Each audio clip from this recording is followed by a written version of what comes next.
Taong 1985, sa isang baryo sa bayan ng Pola, Oriental Mindoro, kung saan ay napapabalita ang pagkakaroon ng mga taong labas na naghahatid ng takot sa mga naninirahan doon dahil may mga sandaling pumapasok na sila sa mga bahay upang kunin ang kanilang mga pakikinabangan. Maging ang mga natives o katutubo ay takot sa mga tulisan dahil sila man ay nililigalig at pinagnanakawan.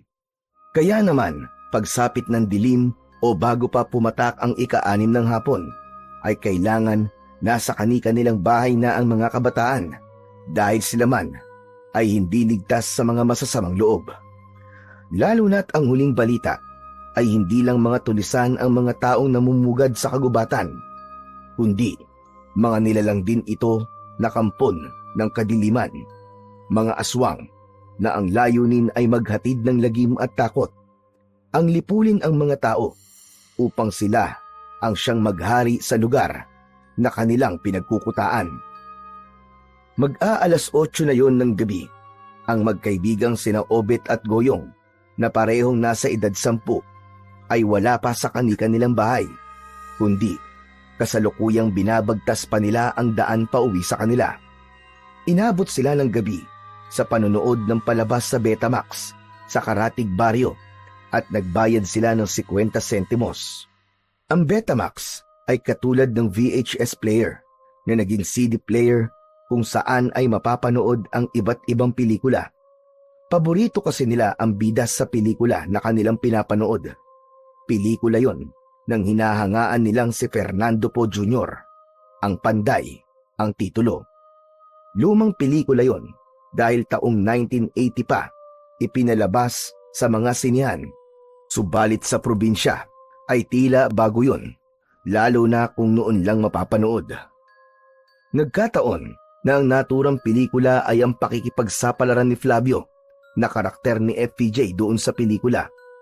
Nakipaglaban siya sa mga kampon ng kadiliman, gaya ng mga aswang at ni Lizardo at ng iba't ibang maligno mula sa kadiliman.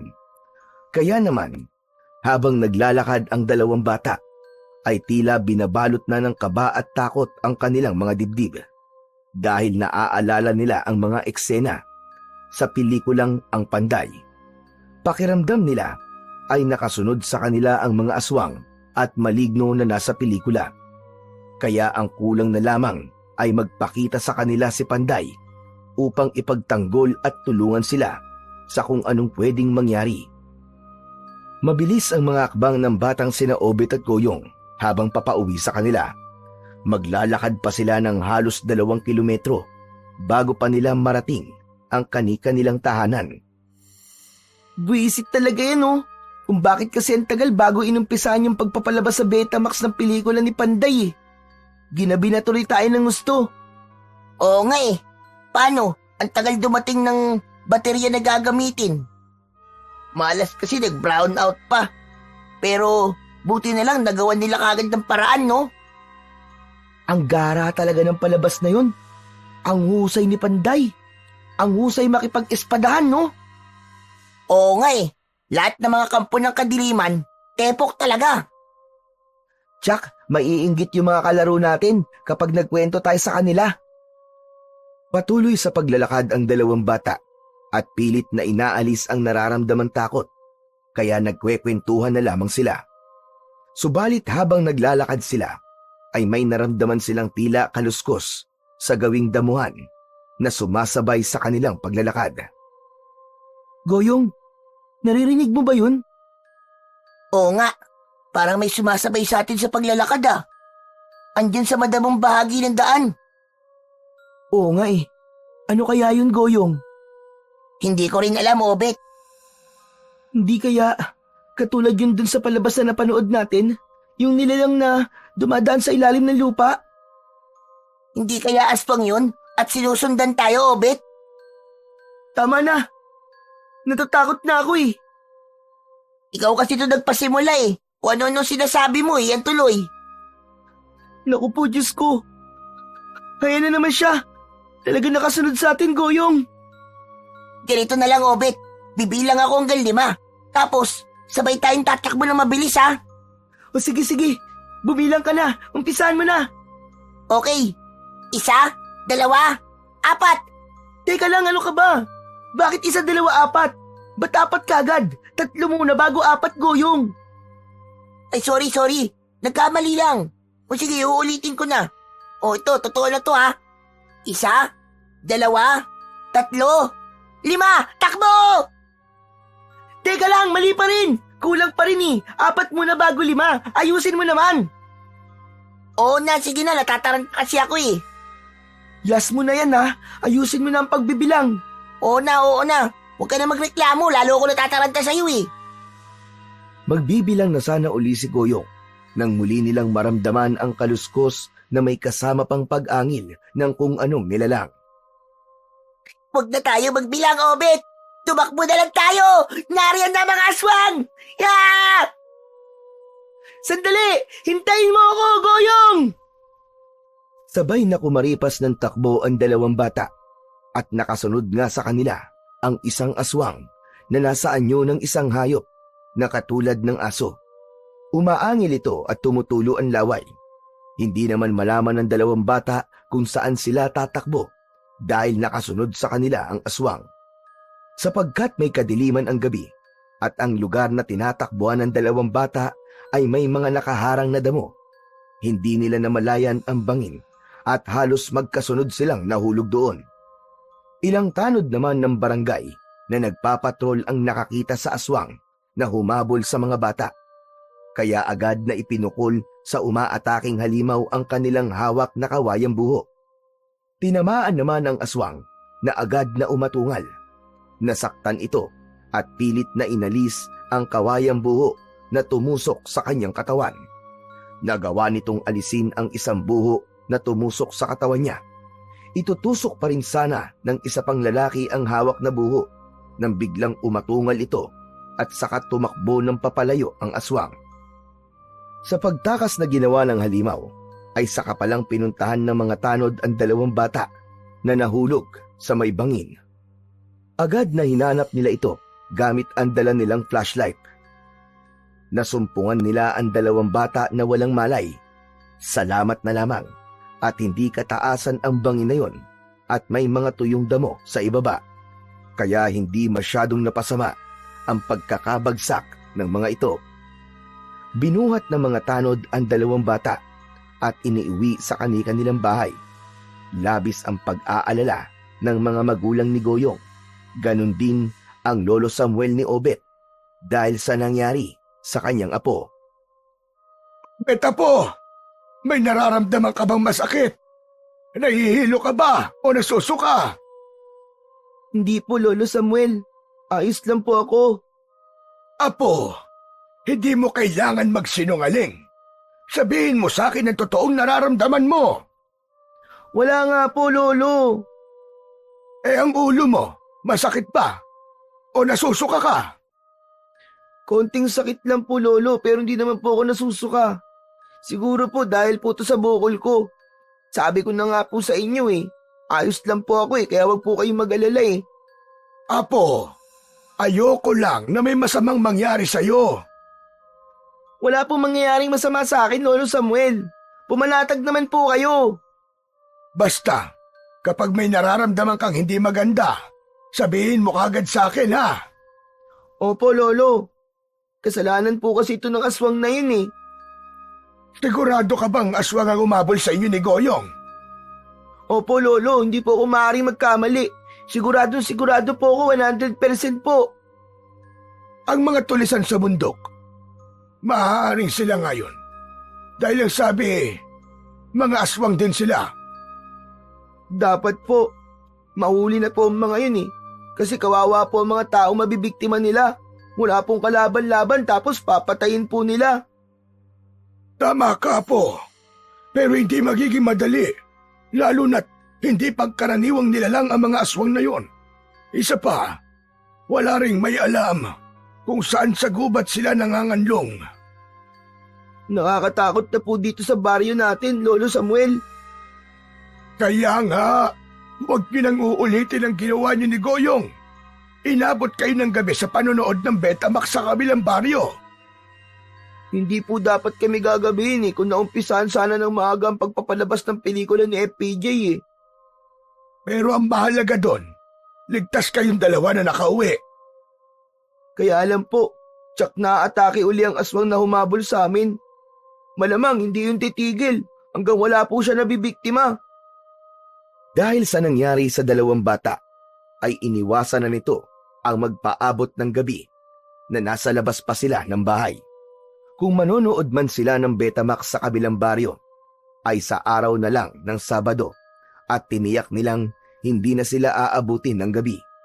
Yun din ang bilin ng ibang mga magulang sa kanilang mga anak, sapagkat ang naging karanasan ni na Obit at Goyong ay agad na kumalat sa kanilang lugar. Kaya labis na pinag-iingat ang mga kabataan. Hindi naman maiwasan ni Lolo Samuel ang labis na mabahala at mag-alala, lalo na't tanging sina Obet at Lolo Samuel na lamang ang magkasama. Namatay sa sakit ang anak ni Lolo Samuel na si Luisito, ang ama ni Obet. Ang ina naman ng bata na si Alicia ay basta na lang umalis nang namatay si Luisito, na ayon sa mga sabi-sabi ng kapitbahay ay sumama na sa ibang lalaki. Nagkataon naman na patay na rin daw ito dahil isang lalaking nananakit at maraming bisyo ang sinamahan. Iniwan nito si Obet sa biyenan dahil hindi niya ito kayang bigyan ng maayos na buhay, kaya tanging si Lolo Samuel na lamang ang nag-alaga at nagpalaki kay Obet. Samantala, dahil nga sa naging karanasan ni Goyong at Obet, ay nalimitahan ang mga ito upang dumayo uli sa kabilang baryo at manood ng pelikula sa Betamax. Hindi na madalas gaya ng dati. Nakakalungkot naman, Obet. Paminsan-minsan na lang tayo nakakapanood ng pelikula sa kabilang baryo. Oo nga, Goyong eh. Gusto ko pa namang makapanood ngayon ng pelikula ni FPJ. Kaya lang, siguradong pagagalitan tayo eh. Ay, siya nga pala, Obet. Asan na kaya yung aswang na humabol sa atin? Napatay na kaya yun? Hindi ko rin alam, Goyong. Malamang hindi pa. Kasi may mga napapabalita pa rin na may mga nagiging biktima ng aswang eh. Kawawa naman itong lugar natin kung hindi pa rin matitigil ang nangyayaring lagim dahil sa mga aswang na yon. Nang sabi-sabi pa ng iba ay mga taong labas din daw. Habang nag-uusap ang magkaibigang Obet at Goyong, ay biglang napaaray si Obet. Hinawakan niya ang kanyang ulo. Ah! Aray! Ang sakit! Oo, Obet, bakit? Ano nangyayari sa'yo? Ang ulo ko! Biglang sumakit! Aray! Ah! Ano? Kaya mo pa ba? Masakit pa ba? Hindi. Medyo nawawala na. Acting mo lang yata yan eh. Sakit-sakitan, no? Bakit? Sasali ka ba sa drama club dun sa school? Ang sama naman nito. Totoong sumasakit ang ulo ko. Sandali, Goyong ha. Huwag kang gagalaw. Akin ang kamay mo. Akin na. Oy, ikaw, Obet ha. Nababading ka na sa akin ha. Ba't gusto mong hawakan ng kamay ko? Ang dami mong pang sinasabi. Basta akin ang kamay mo. O ayan na nga. Dahan-dahan lang sa paghawak. Ala, ang kapal ng kalyo ng kamay mo. Uy, ayos ka rin ah. Pinintasan mo pa ang kamay ko ah. Joke lang. Huwag ka maingay. May nararamdaman ako. May nakikita ako. Weh, anong nakikita mo? Samantalang pinipikit mo nga mga mata mo. Nagkakamali ka. May nakikita ako sa isipan ko. Sa balintanaw ko. Habang hawak ko ang kamay mo. Ano nakikita mo, Obet? Merong hindi magandang mangyayari, Goyong. Delikado. At posibleng mapahamak ka. Ano? Ano bang sinasabi mo, Obet? May mamamatay na malapit sa tirahan nyo. Isang matandang babae. Sasalakayin siya ng aswang. Hoy, ano ba sinasabi mo dyan, Obet? Teka, may matandang babae nga kaming kapitbahay, si Aling Maring. Nag-iisa lang yun sa bahay niya. Wag na wag mong pupuntahan kapag narinig niyo ang paghingi niya ng tulong. Aba, bakit naman? Mababaling sa sino mang tutulong sa kanya ang galit ng halimaw at maging ang tutulong ay mamamatay din. Maloko ka rin no? Kung ano-ano sinasabi mo Siguro dahil sa panonood dati ng pelikulang katatakutan Kaya nag-iimbento ka Hanip ang lawak ng imahinasyon mo Hindi, Goyong. Hindi imahinasyon to. Kitang-kita ko talaga. At totoong-totoo. Kaya sabi ko nga sa'yo, huwag kang makikialam. Kahit na sino sa pamilya nyo. Kung hindi, mapapahamak kayo. Bahala ka nga, Obit. Kung ano-ano sinasabi mo. Nananakot ka pa. Goyong, sundin mo na lang ang sinasabi ko sa'yo. Para din ito sa kaligtasan yung lahat. Naghiwalay na ang dalawang bata. Subalit hindi maalis sa isip ni Goyong ang sinabi ng kaibigang si Obet. Hindi rin niya yon ipinaalam sa kanyang mga magulang dahil baka kung anong sabihin ng mga ito. Maghahating gabi na, hindi pa natutulog si Goyong at ang kanyang mga kasama sa bahay. Nakarinig ang mga magulang ng bata na tila sigaw at humihingi ng tulong. Hala, sigaw ni Aling Maring yun May kung anong nangyayari sa kanya. Bigla niyang naalala ang sinabi ni Obet. Tila nagkatotoo yata ang mga sinabi ng kanyang kaibigan. Nakita niya na gustong lumabas ng bahay ng kanyang ama. Subalit hinarangan niya ito at pinagbawalang lumabas. Nagalit naman ang tatay ni Goyong sa kanya dahil sa ginawa nitong pakikialam na lumabas ng bahay ang kanyang ama. Kaya ipinaalam na nito sa ama ang mga sinabi ni Obet na maaaring mapahamak ito kapag pinakialaman ang matandang humihingi ng tulong. Dahil sa sinabi ni Goyong ay tumulong na rin ang kanyang ina para pigilang lumabas ang kanyang ama. Kinabukasan, agad na kumalat sa lugar ni Goyong ang sinapit ni Aling Maring. Pinatay ito ng aswang at ang taong nakarinig ng paghingi ng tulong ay natagpuan ding patay. Kaya 2 tao ang napatay ng aswang ng gabing yun. Gayon na lamang ang pagpapasalamat ng mga magulang ni Goyong sa kanya. Hindi sila napahamak sapagkat sinunod nila ang pakiusap ng anak. Hindi makapaniwala ang mga magulang ng bata kung paanong nalaman ni Obet na mangyayari ang ganung bagay. Ang mga pangyayaring yun ay agad na ipinaalam ni Goyong kay Obet. Kaya nga, laking pasasalamat din ito sa kanyang kaibigan. Samantala, kapag nag-iisa si Obet ay may pangyayari din siyang nakikita tungkol naman sa kanyang lolo Samuel. Minsang patungo ito sa bayan upang may bilhin. Subalit, bago pa umalis ang kanyang lolo, ay sumakit ang kanyang ulo.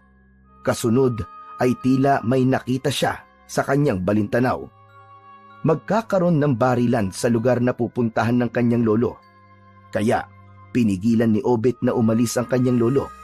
Ipinagpaliban na lang ang pagtungo sa bayan sa ibang araw. Kinahaponan nga ay napabalita ang naging kaguluhan sa bayan at may mga taong napahamak dahil sa barilang nangyari. Agad yung sinabi ni Lolo Samuel sa kanyang apo. Po, abay tama sinabi mo sa akin. May kaguluhan nga nangyari sa bayan at marami ang namatay. Kaya nga po pinigilan ko po kayo, Lolo. Yung tungkol sa nangyari sa kapitbahay ni Goyong, nakita mo rin sa isipan yun, hindi ba? Opo, Lolo Samuel. Nagtataka nga po ako. Bakit nakikita ko sa akin balintanaw yung mga aksidente o mga bagay na mangyayari pa lamang? Alam mo, sa tingin ko, Obet, nabuksan ang tinatawag nilang ikatlong mata mo. Ikatlong mata? Lolo Samuel? Oo, Apo. Yun ay tinatawag na third eye. Yun ay katangian ng isang tao na makita ang hinaharap at kadalasan yung mga hindi magagandang pangyayari para makapag-ingat at makapaghanda o magbigay babala. Dati naman po, Lolo Samuel, hindi nangyayari yun sa akin eh. Ang kutob ko, nabuksan nga ang ikatlong mata mo o third eye dahil sa aksidenteng nangyari sa iyo, Apo, ang pagkahulog niyo ni Goyong sa bangin. Eh bakit? Hindi naman po nangyayari yun kay Goyong. Wala po siyang nakikitang katulad ng sa akin. Hindi lahat ng tao ay nabibiyayaan ng ganyang katangian na po, kundi pili lamang. Kaya nga mapalad ka na magkaroon ng ikatlong mata o tinatawag din na tatlong mata. Dahil binigyan ka ng pagkakataon na makita ang mga mangyayari. Nakakatakot din po, Lolo Samuel. Kaya lang nga po, hindi lamang mga mangyayari sa hinaharap ang pwede mong makita, kundi maging ang mga maligno at kampon ng kadiliman ay posibleng makita mo rin. Mga nilalang na hindi makikita ng pangkaraniwang tao, subalit makikita mo sila. Habang kausap ni Lolo Samuel ang kanyang apong si Obet, ay nagulat ang matanda nang biglang mapaurong ang bata. Nanlaki naman ang mga mata nito na may halong pagtataka. Bakit apo? Ano ba nangyayari sa iyo? Napapitlag ka at napaurong. Lolo, may nakita po akong ibang tao sa likod nyo. Sa likod ko? May ibang tao? Aba, nasa na siya? Umalis na po siya, Lolo. Sa tingin ko po, kaluluwa siya. Kita mo na. Gaya ng nasabi ko sa iyo, bukas ang iyong ikatlong mata. Kaya dapat ay masanay ka na. Magiging pangkaraniwan na lamang sa iyo na makakita ng mga nilalang mula sa ibang daigdig. Makakaengkwentro mo sila. Makakahalubilo mo. Nakakatakot din po pala magkaroon po ng ikatlong mata, Lolo. Kung may hindi ito mabuting idudulot, may mabuti rin naman. Dahil maiiwasan mo ang isang hindi magandang bagay na mangyayari. At maaari ka ring makapag-ingat. Kung sa bagay po, tama po kayo. Kaya nga, naisip ko na ito na rin marahil ang takdang panahon na po upang magamit mo ang matagal ko ng pinaka-iingat-ingatan. Pinaka-iniingat-ingatan po, Lolo? Oo apo, tama ka. Ang natutulog na medalyon. Natutulog na medalyon? Meron po bang ganun, Lolo? Bakit po natutulog? Dahil matagal na panahon na itong hindi nagagamit, kaya tila natutulog na. Nakabaon lamang ito sa ilalim ng lupa upang hindi ito makuha ng kung sino mang maghahangad nito. Meron ding orasyon ang pinagbaunan, kaya ang tanging makakakuha nito ay kung sino lamang ang nagbaon, dahil dapat din itong orasyonan bago hukayin. Samantala, sa kagubatan kung saan pinaniniwalaan na pinamumugaran ng mga taong labas na sinasabing mga kampundin ng kadiliman, sapagkat may lahi silang aswang, ang grupong ito ay pinamumunuan ng isang babae na tinatawag nila na Suprema. Siya ang kinatatakutan at iginagalang na pinuno ng grupo. Kinakapos na naman tayo ng mga pagkain. Kaya kailangan nating lumakad. Suprema, hindi na tayo maaaring kumilos gaya ng dati. Anong ibig mo sabihin, Eladio? Dahil po sa mga dumaraming biktima ng ating grupo, ay nagsasagawa na ng paghahanda mga residente. At ano naman ang ikinakatakot mo, Eladio? Ayoko lamang po na maubos tayo. Kung kikilos tayo na hindi nakakapaganda at napag-iisipan ang gagawin natin. Kaya nga tayo nandito sa bundok. Dahil dito natin dadalhin ang mga taong mahihikayat natin para sumama sa ating grupo. Sila yung mga nakakaranas ng kaapihan mula sa mga maimpluwensyang tao, sa mga politikong puro ng kabulukan at mga kapitalista na umaalipin sa ating mga kababayan. Sila ang kailangan mahikayat natin para mas lalo tayong lumakas. Dahil ang ibig ng ating samahan ay isang pamahalaang may pagkapantay-pantay. Alam ko naman po yun, Suprema. Kapag naparami na natin ang ating pangkat, kasabay noon ay ang inaasam-asam natin na pagkakapantay-pantay. Dahil sila man ay magiging kauri natin, magiging aswang din sila. At sa pagiging aswang, naroon ang pagkakapantay-pantay na hinahangad natin. Tayo ang masusunod at magpapatakbo ng pamahalaang hangad natin. Yan din naman ang nais kong mangyari, Suprema. Kaya nga, huwag kang mag-isip ng mga bagay na ikasisira at ikahihina ng ating samahan. Hanggat ako ang namumuno, hindi ko hahayaang mauwi sa wala ang lahat ng ating pinaghirapan. Naiintindihan mo ba ako, Eladio? Opo, Suprema. Sige na, sabihin mo sa mga kasama natin na magsipaghanda sila. Dahil ngayong gabi ay kailangan kumilos tayo. Nararapat maragdagan ang imbak nating pagkain. Dapat may negosyante tayo makumbinsi upang magbigay sa atin ng ating mga kailangan. Dahil kung hindi siya susunod sa atin, mas malaki ang mawawala sa kanila. Tama kayo, Suprema. May mga mangyayaring hindi maganda sa kanilang mga negosyo. Tama ka, Eladio. Kaya mas gugustuhin nilang magbigay na lang ng porsyento ng parte natin. Kesa mas malaki pa ang malugi sa kanila. Ngayon din, kakausapin ko ang ating mga kasama para sa ating pinaplano. Samantala, sa bahay ni na Lolo Samuel ay magkasama ang maglolo sa likod ng bahay. Dala ng matanda ang isang pala para sa gagawin nilang paghuhukay. Gaya ng sinabi ng matanda kay Obet, may iniingatan siyang isang natutulog na medalyon at ito'y nakahimlay sa ilalim ng lupa. Agad namang natagpuan ni Lolo Samuel ang pinagbaunan niya sa medalyon dahil sa isang matigas na batong ginawa niyang pananda. Nagpatulong siya kay Obet upang galawin ang bato at alisin sa pwesto nito. Hindi kalakihan ang bato na yon, subalit kakaiba ang taglay na tigas at bigat nito. Ang bigat po! Ang bigat po sobra, Lolo Samuel! Sadyang mabigat ang batong nakadagan sa pinagbaunan ko sa medalyon. Kaya isang malakas na tulak, Papo. Heto na, sabay tayo! Ayan! Nagagalaw na po natin, Lolo! Saglit na pumikit si Lolo Samuel at inilagay ang kanyang mga kamay sa lupa kung saan inalis ang nakaharang na bato. Habang nakapikit, ay umusal ito ng isang dasal. Nagsagawa ng orasyon upang maging madali ang gagawing paghuhukay. Dahil kung hindi mo na oorasyonan ang lugar na pinagbaunan sa medalyon, ay maaaring hindi ito makita kahit pa alam na alam ang pinagbaunan.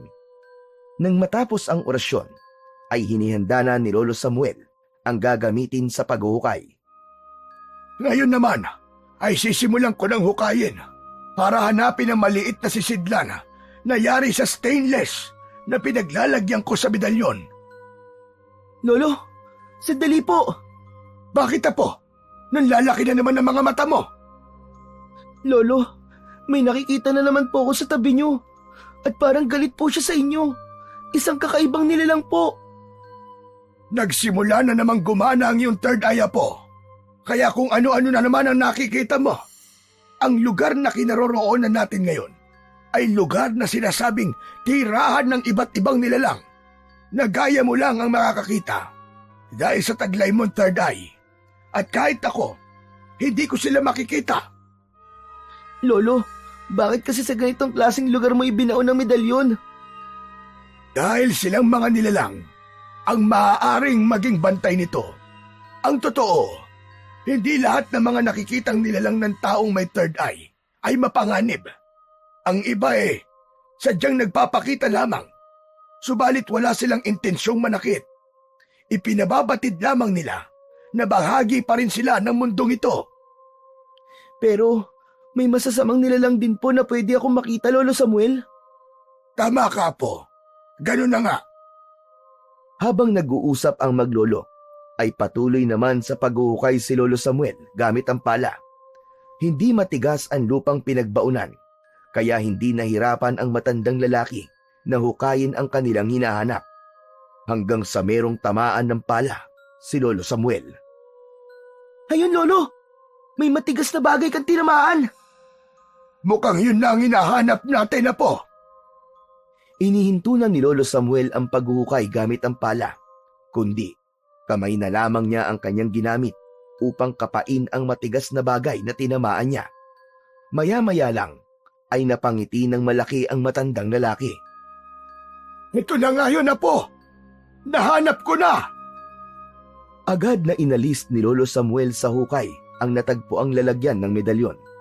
Tinanggal at pinagpaganyon upang maalis ang nakadikit panlupa. Binuksan yun ni Lolo Samuel at bumulaga sa maglolo ang medalyon. Tatsulok ang hugis nito at may tila matang nakaukit sa gitna. Ang nakaukit na mata ay may kumikislap na batong nakabaon na berde ang kulay. Isang pambihirang mutya. Lolo Samuel, ang ganda po sobra ng medalyon na yan. Bigay po ba sa inyo yan ng inyong tatay? Ang totoo, Apo, hindi sa akin ang medalyon na ito. At lalong hindi ko rin ito minana. Kanino po ba yan? Iniwan ito sa akin ng yung Lola Isidra. Siya ang tunay na nagmamay-ari nito. Bago siya nalagutan ng hininga, ay ibinigay niya sa akin at mahigpit na ibinilin na iingatan ko ito. Dahil merong mga nilalang na hahanapin ito at magkakainteres para kunin. Kaya niyo po ba ibinaon, Lolo? Oo, Apo. Dahil ito ang tanging naiwang alaala sa akin ng yan Lola Isidra. At natakot akong mawala ito sa akin. Kaya pinili ko na lamang na ibaon. Sapagkat hindi ko makikita ang nilalang na posible kong makainkwentro na aagaw nito. Dahil wala naman akong ikatlong mata ng kagaya ng sayo. Kaya mahirap para sa akin na ito ay protektahan. Ibig niyo po bang sabihin, may ikatlong mata din po ang lola ko? Oo, Apo. Katulad mo, ay bukas din ang kanyang ikatlong mata. Kaya nga, nagagawa niyang protektahan ng medalyon at naging mahusay din na antingera ang iyong Lola Isidra. Pero, bakit po ba siya namatay kagad, Lo? Nagtataglay pala siya ng medalyong may taglay na lakas at kapangyarihan. Ang sakit na likas mula sa loob ng ating katawan dahil sa pagkakaroon ng problema sa sistema ng katawan natin ay hindi kayang gamutin at kontrahin ng medalyong ito. Bagkus, ang mga masasamang ginagawa ng mga nilalang na naninirahan dito sa ating mundo, yun lang ang kayang kontrahin. Doon nagkakaroon ng bisa ang medalyon. Nagagawang pigilan, lalo na kung ito ay masamang gawain. Sakit sa bituka ang naging karamdaman ng lola mo. Naging dahilan ng kanyang panghihina hanggang sa ikamatay niya. Ganun po ba, Lolo? Kaya nga, sadyang para sa iyo ang medalyong ito, Apo. Ikaw lamang ang maaaring pasahan at gumamit nito. Lalo na't hindi kayo nagkakalayo sa taglay na katangian ng iyong Lola Isidra dahil sa pagkakaroon nyo ng ikatlong mata. Sigurado po ba kayo, Lolo Samuel, na para sa akin po talaga to? Oo, Bet. Kung buhay lamang ang lola mo, siyak na yun din ang gagawin niya. Ipapasa sa iyo itong medalyon. Kaya ngayon ay isusuot ko na to sa iyo bilang pagpasa sa iyo. Tinanggap yun ni Obet. Pagkasuot na pagkasuot ay biglang nanginig ang katawan ng bata. Nabahala naman at nataranta si Lolo Samuel. Hindi rin niya alam kung bakit nangyari yun sa kanyang apo. Wala siyang ideya kung bakit nanginig si Obet. Subalit saglit pa ay biglang huminto sa panginginig ang katawan ni Obet. Bigla na lamang itong kumalma. Obet, Apo! Ano nang pakiramdam mo? Ayos ka lang ba? Opo, Lolo. Okay lang po ako. Pero kanina lang, para kang bulating inasinan. Nanginginig ka. Parang may sakit ka na tigbak. May malakas na enerhiya po kasing bigla pong pumasok sa katawan ko, Lolo. Ang lakas at bisa ng medalyon, yun marahil ang pumasok sa katawan mo.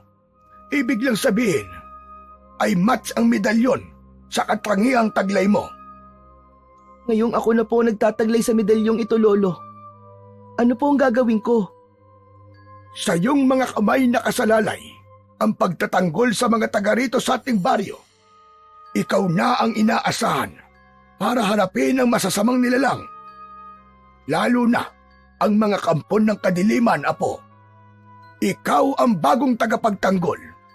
Kusang papasok sa katawan mo ang iba't ibang kakayahan at katangian. Kakayanin ko po kaya yun, Lolo Samuel? Isa lamang po akong bata. Tama ka, isa ka lamang bata. Subalit, hindi gaya ng isang batang pangkaraniwan ang magiging lakas at kakayahan mo, Apo. Kundi, namumukod-tangi ka. Biglang natulala at napatingin sa kawalan si Obet. Nanlalaki ang mga mata nito na tila nagugulat sa kanyang nakikita at pinapanood na nasa isipan nito. Kaya napilitang tanungin ni Samuel ang naging reaksyon ng kanyang apo. Bakit, Apo? Ano bang nangyayari? Bigla ka na lamang tumahimik. May nakikita ka ba? Lolo, may nararamdaman at nakikita po ako sa aking isipan. Anong nakikita mo, Apo? Sabihin mo sa akin. Sunog. Isang sunog po, Lolo Samuel. May malaking sunog po ang mangyayari po dito po sa baryo natin. At kagagawan po yun ng mga aswang. May masama po silang binabalak. Hindi yun dapat mangyari. Maraming mapapahamak. Tama po kayo, Lolo. May masamang plano ang mga kampo ng kadiliman. Sasamahan kita, Apo. Dapat maipaalam kagad natin yung kay Kapitan. Dahil nag-aalala at nais magmalasakit ni Lolo Samuel sa mga kababaryo niya, inilapit niya sa kapitan ang mga pangitain na nakikita ni Obet. Ngunit sa halip na pakinggan silang maglolo, ay pinagtawanan pa siya ng kapitan. Ano ba sinasabi mo, Mang Samuel? Gusto mo yata bigyan lamang ng alalahanin ng mga taga rito sa atin? Iyon po ang pangitain na nakita ng aking apo. Na gusto mong paniwalaan ko, ganun ba, Mang Samuel? Tumatanda kaya ng paurong. Hindi ko kailangan basta paniwalaan ang mga sinasabi mo. Aba, at ginagawa mo pang kasabwat ang iyong apo sa mga kalokohan mong yan. Hindi po yun kalokohan, Kapitan. Ang hangad lang po namin ng lolo ko ay ang kaligtasan ng mga kababaryo natin. Dahil ayoko po sila mapahamak. Alam niyo, mabuti pa umalis na lamang kayo. Mang Samuel, hindi niyo mapipilit ang gusto niyo. Kapitan, maniwala po kayo.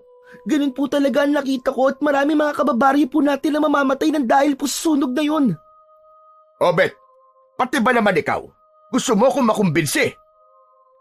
Nakikiusap po ako, Kapitan. Sana po gumawa po kayo ng paraan at tadlagan ang pagdating ng mga kampo ng kadiliman para walang tao mapahamak. Nagmatigas ang kapitan. Hindi nila binigyan ng halaga at pinakinggan ang mga sinabi ng maglolo. Inisip pang baka nasisiraan na ng ulo ang maglolo. Umuwing bigo sina Lolo Samuel. Hindi sila pinakinggan ng kapitan. Inakala po nila na gumagawa po lamang tayo ng kwento, Lolo Samuel. Kung sa bagay, mahirap ng paniwalaan niyo na po na sabihing magkakaroon ng malaking sunog dito sa baryo na kagagawan ng masasamang elemento. Hindi po natin nakuha ang kanilang tulong, Lolo. Kapag nangyari yun na po, saka pa lamang sila maniniwala. Pero ayoko pong mangyari yun, Lolo. Kawawa po ang mga madadamay. Lalo na po ang mga mamamatay. Pati ang mga katulad kong bata na masasaktan. Apo, nasa iyo na ang pagpapasya. Total, may mga nakikita ka na hindi namin nakikita. Ang medalyon ay nasa pag-iingat mo na rin. Kaya, ipinauubaya ko na sa iyo ang pagpapasya, po. Ikaw na ang bahala. Malaki ang tiwala ko sa iyo. Hindi na nakasagot pa si Obet sa sinabi ng kanyang lolo Samuel. Ang mga binitiwan na salita ng kanyang lolo ay pagpapahayag lamang ng malaking pagtitiwala sa kanyang magagawa. Kaya ng mga sumunod na gabi ay hindi na halos makapagtulog si Obet. Nag-aabang siya. Nagbabantay sa mga pwedeng mangyari na ihahatid ng mga kampon ng kadiliman. Hindi ako dapat matakot. kakayanin kong harapin ng mga aswang na manggugulo dito sa baryo namin. Lalo na kung magdadala sila ng trahedya at takot sa mga tao. Hindi ko yun dapat payagan. Nang mga sumunod na araw sa kagubatan, maliwanag ang binibigay ng sinag ng buwan. Ang mga aswang na pinamumunuan ni Suprema ay nakahanda na sa gagawing pagsalakay sa baryo Batulao. Isang malaking pag-atake ang kanilang planong gawin dahil ang nais nila'y lisanin ng mga naninirahan sa baryo ang kani-kanilang mga tirahan upang mula sa kagubatan ay makalipat sila sa baryo at doon nila palaganapin ang kanilang pangkat. Doon nila palalakasin at padadamihin ang kanilang lahi. Nagsimula ng bumaba ng kagubatan ang iba't ibang mga aswang na mula sa kabundukan. Sila ang mga taong labas na piniling mamundok para sa kanilang ipinaglalaban. Samantala, mula naman sa kinaroroonan ni Obet na nakaupo sa upuang kawayan ay napapitlag ang bata. Napansin naman yon ng kanyang lolo Samuel. Akita po, anong nakita mo? Lolo, hindi maaari ito. Parating na po sila. Nakita ko po sa aking balintanaw. Ang mga aswang ba ang tinutukoy mo, Apo? Opo, Lolo Samuel. Aatake na po sila dito sa baryo Batulao. May dalang sulong ilan sa kanila. Yun marahil ang gagamitin nila para lumikha ng sunog. Gawin mo ang makakaya mo, Apo, para hadlangan sila. Hindi sila maaaring magtagumpay. Sige po, Lolo Samuel. Gagawin ko po ang lahat ng aking makakaya. Lumabas na ng bahay ang bata. Ang tanging sandatang dala niya ay isang punyal at ang medalyon na nakakwintas sa kanyang leeg. Maging ang kanyang katangian at kakayahan na makita ang mga magaganap sa hinaharap gamit ang kanyang ikatlong mata. Samantala, sa pangunguna naman ng pinuno ng mga aswang na si Suprema, ay mabilis na narating ng pangkat ng mga tulisan ang bukana ng baryo Batulao. Sa pagdating nila sa bukana, ay sinimulan na nga ng ilan sa mga ito ang magpalit ng anyo sa pagiging aswang. May nakatalaga na para sa pag-aasik ng lagim at sindakin ang mga residente. May mga nakatalaga para sa pagkuha ng mga pagkain. At meron ding ang gawain ay manunog ng mga bahay. Gawin nyo na ang ibinigay ko sa inyong kampanin. Kailangan maging matagumpay ang ating plano. Hindi tayo dapat mabigo.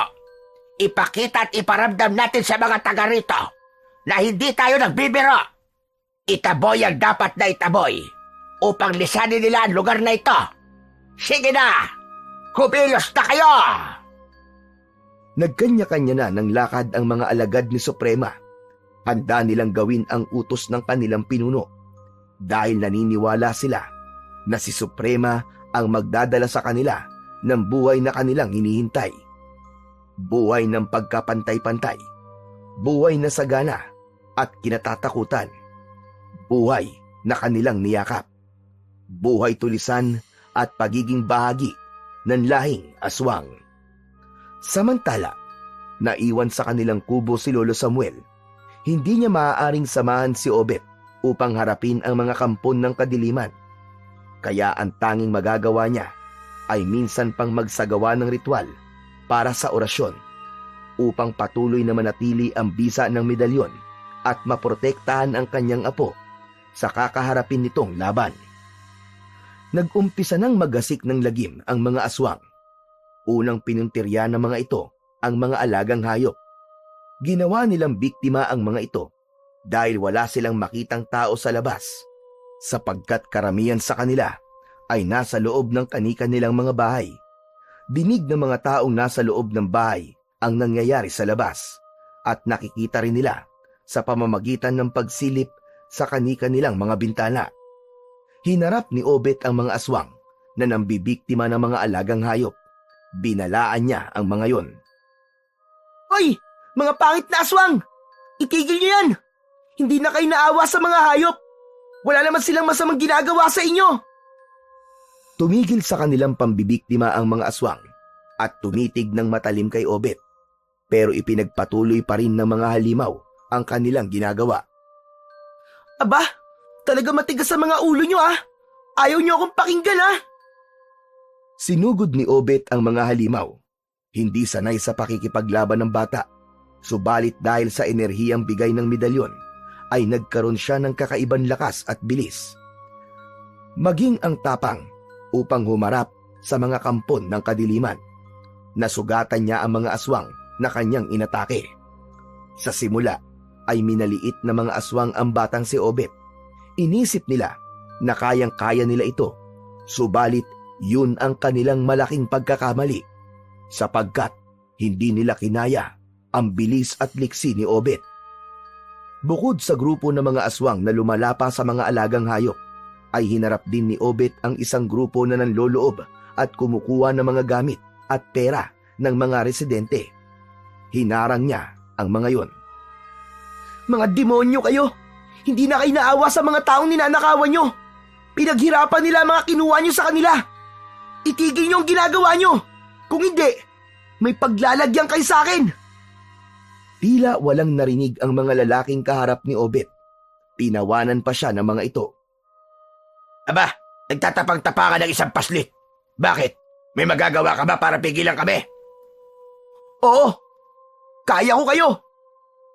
Ang tapang ng bubwit na to Baka isang pitik ko lang sa'yo, tumalsik ka na. Anong akala mo sa akin, Goma? Sa isang pitik lang tatalsik kagad? Gusto mo talaga kami subukan? O sige, pagbibigyan kita. Mga kasama, ako na ang bahala sa uhuging bata na ito na nagtatapag-tapangan. Naghanda na ang lalaki upang sumugod kay Obet. Agad namang hinawakan ng bata ang kanyang suot na medalyon. Una niyang ipinanghawak ang kanyang kanang kamay at sunod ay ang kaliwa niyang kamay. Mula sa medalyon ay may enerhiyang inilabasyon na pumasok sa mga kamao ni Obet. Ano bata? Handa ka na bang tumalsik na parang goma? Oo, kanina pa! Unang sumugod at agad na inupakan ng lalaki si Obet. Subalit mabilis siyang naiwasan ng bata. Aba! Mabilis kang uhuging bata ka! Pinasisiklaban mo ba ako? O ano? Kaya mo pa ba? Talagang hinahamon mo kung mayabang kang bata ka Sige, humanda ka. At baka kapag nakatulog ka sa suntok ko, ay bukas ka na magising. Kung mamalasin, baka hindi ka na magising pa. Ang dami mong satsat! Ano? Naiinip na ako sa sapak mo! Naiinip pala? Heto! Isang malakas na suntok ang pinakawalan ng lalaki patungo kay Obet. Hindi na yun iniwasan pa ng bata, kundi sinalo nito ang kamao ng lalaki, saka pinisilyon. Itinodo niya ang pagpisil sa kamao ng hambog na lalaki. Napangiwi ito nang dahil sa labis na sakit. Aray! Aray ang kamao ko! Ang kamao ko, aray! Huwag ka kasing hambog. Nauuna ang yabang sa'yo Hindi mo pala kaya kaharap ang minamaliit mo. Dudurugin ko ngayon ang kamay mo. Lalong diniinan ni Obet ang pagkakapisil niya sa kamao ng lalaki. Tumunog yon na tila may nadurog na buto. Aray ko! Walang yakang bata ka! Dinurog mo ang buto sa kamay ko! Aray! Ang sakit! Tama lang yan sa'yo, hambog! Ang ilang kasama ng lalaki na bumibuelo upang sumugod sana at tulungan ng kasama, ngunit biglang napaurong. Sige! Lapit kayo! Lapit! Para madurog din ang mga kamao nyo, gaya ng kasama nyo! Natakot na lumapit ang iba pa kay Obet, kundi tinulungan na lamang nila ang kasama upang tumakbo papalayo. Dahil sa pagiging abala ni Obet sa ilang grupo ng tulisan at aswang, hindi niya na nabigyan ng oras ang isa pang grupo na nagsimulang manunog ng mga bahay. Kaya nagawa na nito ang kanilang pakay at may mga bahay na nagsimulang kainin ng apoy. Hindi maaari. Lumalaki na ang apoy at gumagapang na ito sa ibang mga bahay. Itigil niyo ang ginagawa niyo! Huwag niyo sunugin ang mga bahay! Hindi mo kami mapipigilan, bata! Hindi mo kami mapipigilan, bata! Aba, talagang ayaw niyo paawat Humanda kayo sa akin ngayon! Agad na sinunggaban ni Obet ang mga lalaking may hawak na sulo at inagaw ang mga sulo sa kahinataw sa mga ito. Ang titigas talaga ng mga mukha nyo! Ibig pa sanang maglaban ng mga ito, subalit naunahan sila ni Obet. Sunod-sunod na suntok ang pinakawalan nito. Bagsak sa lupa ang ilang lalaki. Gaganti pa sana ang iba, subalit agad na sumugod ang bata. Dahil ramdam nilang hindi nila kakayanin si Obet, kaya tumakbo na lang ang mga ito papalayo. Wala na ang mga lalaking nanunog ng bahay, subalit ang malaking problema ni Obet ay kung paano maaapula ang sunog na patuloy sa paglaki. Nagsipaglabasan na rin ang mga nakatira sa bahay na nasusunog, maging sa mga bahay na hindi pa inaabot ng apoy. Lahat sila ay kani-kanilang kuha ng tubig upang apulahin ang paglaki ng sunog. Alam ni Obet na may taglay siyang lakas at kapangyarihan para labanan ang mga kampon ng kadiliman, subalit hindi sakop ng bisa mula sa medalyon ang pag-apula sa sunog. Dahil tanging tubig lamang ang maaaring magpahinto sa nangyayaring sunog. Bayanihan ang ginawa ng mga residente. Mula sa ilog na malapit lang sa nangyayaring sunog, ay agad nagtulong-tulong ang mga tao upang kumuha ng tubig. Kasamang tumutulong roon si Obet sa pagsalok ng tubig upang pagsikapan nilang apulahin ang apoy. Mga babae, lalaki at mga bata ay sama-samang kumikilos para mapatigil ang pananalasa ng apoy. Dahil sa pagtutulungan at bayanihang ginawa ng mga residente, ay naapula ang apoy. Yun nga lang, merong mga bahay na nasunog at ari-ari ang natupok. Ang mga pangyayaring yun ay nakarating sa kaalaman ng kapitan ng baryo.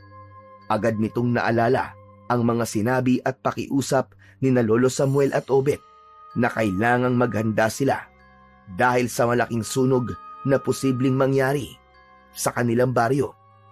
Subalit ipinagkibit balikat lang yon ng kapitan. Inisip kasi niya na isang kalokohan at gumagawa lang ng kwento ang maglolo. Subalit ngayon nga ay napatunayan niyang tama ang mga sinabi ni Lolo Samuel at Obet. Kaya kinabukasan ay agad na humingi ng tulong si kapitan sa mga opisyales ng pamahalaan sa kanilang bayan upang matulungan ang mga biktima ng sunog. Ipinatawag rin ng kapitan sina Lolo Samuel at Obet upang kausapin. Humingi ito ng tawad. Humihingi ako ng paumanhin sa inyo, Mang Samuel. Siguro naman po, Kapitan.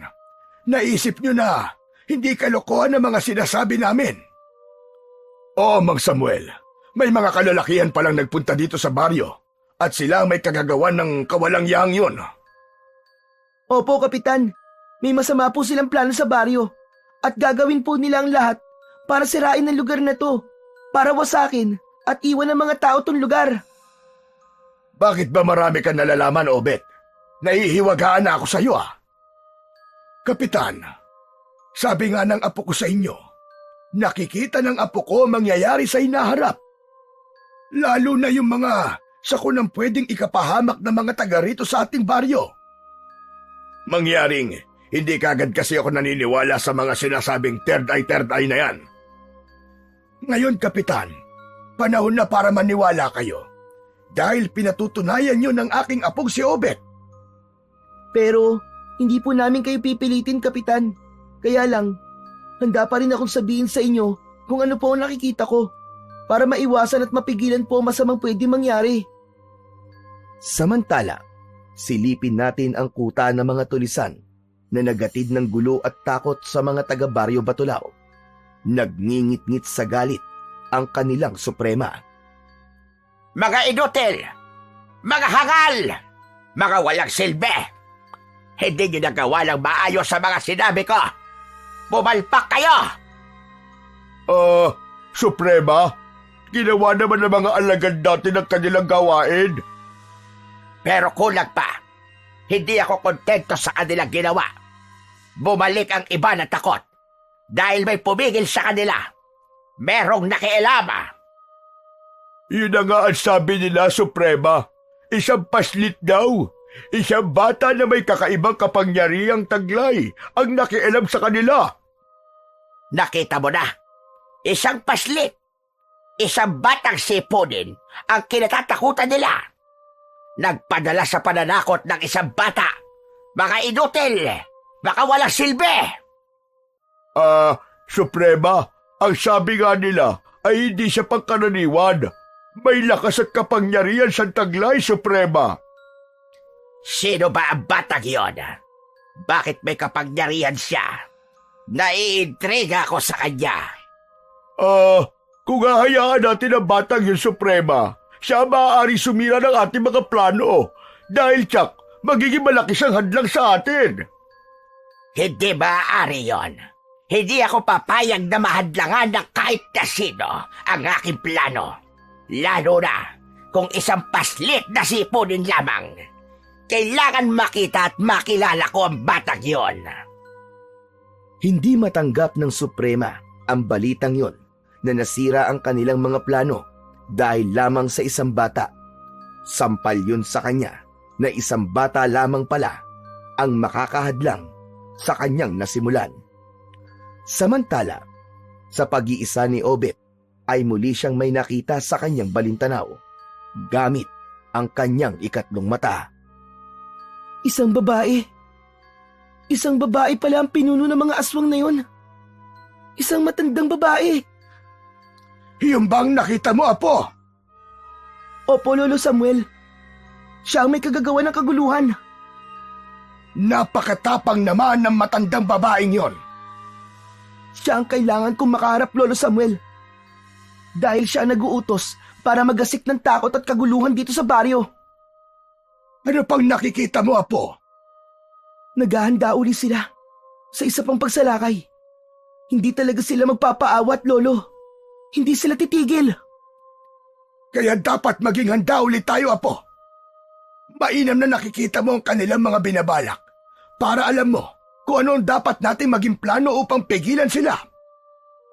May nakikita po ako, Lolo Samuel. Kaya lang malabo po. At parang naguguluhan po ako. Ano yon, Samuel? Ano yon? Magkakaharap po kami ng babaeng leader ng mga aswang. Ano ka mo? Magkakainkwentro kayo? Hindi po malinaw. Pero nakikita ko lang, darating ang pagkakataon na magkakaharap po kaming dalawa. Kaya bago pa mangyari yon, dapat maunahan mo siya. Dahil mapanganib ang mga kagaya niya, Apo. Traidor ang mga nilalang ng kampon ng kadiliman. Alam ko po yun, Lolo Samuel. Sa kaisipin mo, Apo, hindi dapat pinapairal ang puso sa pagharap sa mga masasamang nilalang. Minsan, kukunin nila ang iyong loob. Magpapaawa sila, lalo kung nasa peligro ang kanilang buhay. Pero patibong lang nila yon, dahil na oras na madaig ng awa ang puso mo. Sasamantalayin nila yon para unahan ka. Salamat po, Lolo, sa paalala niyo po sa akin. Mapanlin lang ang mga masasamang nilalang, Apo. Kaya wag na wag kang magpapaloko sa kanila. Samantala, ang naging pakikipaglaban ni Obet ay naging usap-usapan dahil bagamat gabi nang nangyari ang pakikipaglaban niya sa mga masasamang nilalang, ay marami pa rin ang nakakita noon. Kaya nang magkaharap ang magkaibigang Obet at Goyong, ay tuwang-tuwa si Obet sa kanyang kaibigan. Wow! Wow naman! Hanip talaga ang kaibigan ko. Iba ka! Idol na kita, Lodi! Wala yun, Goyong. Exercise ko nga lang yung ginawa ko eh. Ayos! Exercise pa lang yun, ha? Paano kung talagang panglaban na ang ginawa mo? Eh di, kawawa talaga sila. Hindi ka rin mayabang sa lagay mo na yan, no, Obet? Hindi, joke lang yun, Goyong. Pero totoong nahirapan din ako. Kasi nga, hindi pang karaniwan ng mga nakasagupa ko. Ang iba sa kanila ay mga aswang. Pero, hindi pa rin sila nagtagumpay. Nakakalungkot nga lang na di ko kagad naadlangan ang ginawa nilang panununog sa mga bahay. Buti nga hindi nadamay ang bahay namin eh. Pero muntikan na, konting-konti na lang talaga. Isang bahay na lang eh. Susunod na sa amin eh. Alam kong babalik pa ang mga yon, Goyong. Hindi sila titigil hanggat hindi nila nakukuha ang gusto nila. Dapat pala maganda tayo. Ay, teka nga pala, Obet. meron kang hindi sinasabi sa akin. Paano mo nga pala nagawa yun? Paano mo nagawang talunin ng mga masasamang nilalang na yun? Nagkaroon ka rin ba ng power? Bukod dun sa pagkakaroon mo ng third eye? Sabihin mo naman sa akin gusto ko maging kagaya mo. Pasensya na, Obet ha. Si Lolo Samuel lang ang nakakaalam nun. Ito naman para kang hindi kaibigan yan Gusto mo pang isikreto sa akin Teka nga, ang gara niyang kwintas mo Parang kwintas na suot ni Pepeng Agimat yan Yung pelikula na napanood natin doon sa Betamax, yung palabas ni Ramon Revilla Sr., ganyan yung suot niyang kwintas Kwan, wala to. Parang kagaya lang nun. Agimat yan Siguro bigay ng Lolo Samuel mo Siguro, diyan galing yung kakaibang lakas at kapangyarihan mo. Tama ba ako? Agimat nga ba yan? Kwan. Hindi ka makapagsalita Nauutal-utal ka Tama ako, Obet. Agimat nga yan. Patingin nga ako. Susubukan ko lang isuot. Hinawakan ni Goyong ang suot na medalyon ng kaibigan. Kaya lamang, tila napaso siya nang hawakan niya yon. Aray! Aray ko! Grabe ang init naman yan! Anong ang init? Hindi naman Napaso nga yung kamay ko nung hawakan ko yung kwintas bakit kasi bigla mo na lang hinahawakan? Tama nga ako. Hindi ako maaaring magkamali. Agimat nga yan. At walang ibang pwedeng humawak niyan kundi ikaw lang. Dahil sa iyan ibinigay at pinagkatiwala. Pasensya na, Obet Makulit ako. Baka kumapano pa ako sa pakikialam ko sa agimat mo Okay lang yun, Goyong. Pero tama ako, di ba? Diyan galing ang lakas mo. Yan ang nagbibigay sa iyo ng tapang sa pakikipaglaban sa kampo ng kadiliman. Dahil alam ni Obet na hindi siya titigilan ng kanyang makulit na kaibigan, kaya sinabi na lang niya ang totoo dito. Pero meron siyang ibinilin kay Goyong.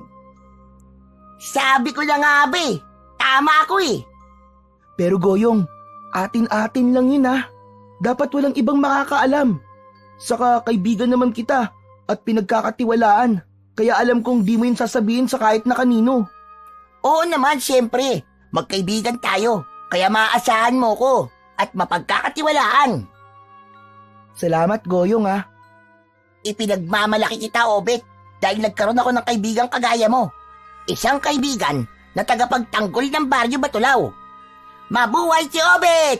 Mabuhay! Mabuhay ang batang tagapagtanggol!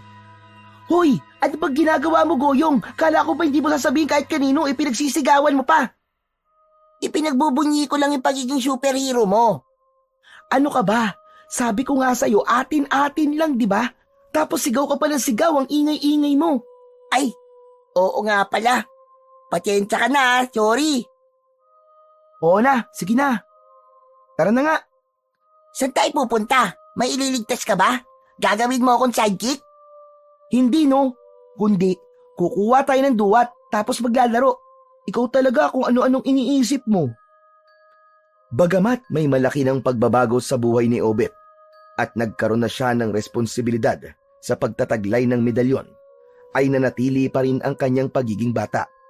Hindi dapat mawala yon sa kanya, ang makapaglaro kasama ang kanyang matalik na kaibigan. Samantala, sa kabundukan ay may pinaplano si Suprema. Kausap niya ang kanyang tauhang pinagkakatiwalaan na si Eladio. Hindi ko alam kung magiging madali ang ibig mong mangyari, Suprema. Hindi mo pa sinusubukan. Mukhang kumokontrol ka na. Hindi naman sa ganon. Sundin mo na lang muna ang ipinag-uutos ko sa'yo. Ayokong marami kang reklamo. Dahil nga sa mga nangyari, Suprema, kaya naisip ko na baka hindi matupad ang ibig yung mangyari. Sumunod ka na muna! Ang dami mong dahilan. Gusto mo pa yatang magalit ako sa'yo. Kaya na nga, nagagalit na nga kayo. Dahil ang dami mong alibay, gawin mo na lang muna ang utos ko. Nagkakaintindihan ba tayo, Eladio? Opo, Suprema. Ganun naman pala eh. Sige na, kumilos ka na. Walang nagawa si Eladio kundi ang sumunod sa kanyang suprema. Alam niya kung anong pwedeng gawing parusa ng kanilang suprema kapag hindi siya tumalima. Kinabukasan, mula sa kabundukan ay bumaba si Eladio upang sundin ang utos sa kanya ng suprema. Sa Baryo Batulao ang kanyang pinuntahan. Doon niya hahanapin ang kanyang sadya, ang ipinahahanap ng kanilang pinuno. Sa lugar na ito sinasabi ng aming mga kampon na ninirahan ang ipinapahanap ni Suprema na hahadlang sa aming plano at isa lamang siyang pasli. Magtatanong-tanong ako. Ayun, may batang nangunguha ng mga tuyong sanga ng kahoy. Lalapit ako sa kanya para magtanong. Iho, sandali lang. Ako po bang kinakausap nyo, Manong? Oo. Wala namang ibang bata dito, di ba? May itatanong lang kasi ako sa iyo, Iho. Hindi naman po kasi Iho ang pangalan ko, Manong. Goyong po. Ganun ba? Goyong po. May ilang tanong lang ako. Hindi Goyong po. Goyong lang. Gumagalang lang po ako sa inyo, kaya may po. Ay, sorry. Akala ko kasi Goyong po ang pangalan mo at po ang apelido mo. Joke po ba yun? Para tatawa po ako? Hindi. Hindi yung joke. Okay po. Akala ko po nagjo-joke kayo eh. Ano po bang kailangan nyo, Manong? Gusto ko lang itanong kung may kilala kang batang lalaki na mahusay sa pakikipaglaban. Yung matapang at hindi natatakot sa mga iba't ibang klaseng nilalang. Kahit na sa aswang. Bakit niyo po naitanong? Kasi nga, nagbibigay kami ng regalo sa mga batang kagaya niya. Dahil isa siyang inspirasyon at idolo ng mga kabataan. Kaya bibigyan namin siya ng pagkilala dahil sa ginagawa niyang kabayanihan. Nako, kilala ko po tinutukoy nyo. Kaibigan ko po yun. Ganun po kami nun Obet po ang pangalan niya.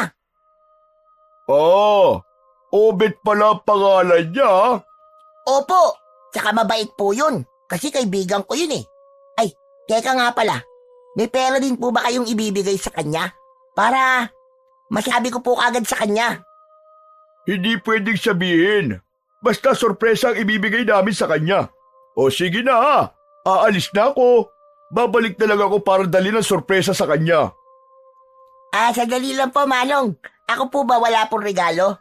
Sinagot ko po ang mga tanong niyo sa akin Tapos ako nga. Sa pagbabalik ko na rin lang. Isasabay ko yung regalo sa'yo. Huwag ka mag-alala. Iniwan na ni Eladio si Goyong. Napakamot na lang sa ulo ang bata. May pagtataka siya sa mga kinikilos ng kausap. Bigla tuloy gusto niyang magsisi kung bakit sinabi niya kagad ang tungkol sa kaibigan niya. At dahil hindi mapalagay si Goyong, agad niyang hinanap ang kaibigan upang sabihin ang tungkol sa taong naghahanap dito. Alam ko lang sasabihin mo, Goyong, na may taong nagtanong tungkol sa akin. Wow! Grabe naman yan! Ang galing mo, Obet! Manghuhula ka na rin pala? Habang papalapit ka kasi sa akin, naramdaman ko at nakita ko sa aking balintanaw na may kausap ka kanina. Alam mo rin ang aming pinag-usapan? Hindi. Ganito yon. Sabi kasi nung lalaking kausap ko, dahil sa ginawa mong kabayanihan, ay nais niyang bigyan ka ng gantimpala. Talaga? Pero parang bigla ako nagduda sa kanya, Obet Hindi rin maganda ang nararamdaman ko, Goyong. Ano bang nararamdaman mo, Obet? May masama siyang pinaplano. Kalaban ng taong yon. Baka nga kasamahan pa niya yung mga nakainkwentro kong mga kampo ng kadiliman Paano yan? Dapat pala, mag-iingat ka. Habang nag-uusap ang magkaibigan, nagulat na lamang sila nang mula sa kanilang likuran ay lumitaw si Eladio. Sabi ko na nga ba, hindi ako mahihirapang hanapin ka, Obet. Ikaw? Sinundan mo ko? Oo, dahil alam kong ikaw lamang ang makapagtuturo sa akin kung nasa na kaibigan mo. Anong kailangan mo sa akin? At sino ka ba? Hindi na importante yun, Obet. Ang mahalaga ngayon ay dapat ka sumama sa akin. Hibang ka ba? Ba't ako sasama sa'yo? Oo nga, nahihibang ka ba? Ba't may sasama ang kaibigan ko? At saan mo siya dadalhin? Malalaman mo din mamaya. Hindi ako sasama sa'yo. Oo nga, hindi siya sasama sa'yo. Kaibigan ko siya. Alam ko may masama kang binabalak. Oo nga, alam ni Obet na may masama kang binabalak. Sasama ka kung ayaw mo may di magandang mangyari sa'yo. Huwag mo akong takutin dahil hindi ako natatakot sa'yo. Oo nga, huwag mong takutin ang kaibigan ko. Hindi siya natatakot sa'yo. Niloloko mo ba ako? Batang butete? Ako ba sinasabihan mo, Butete, ha?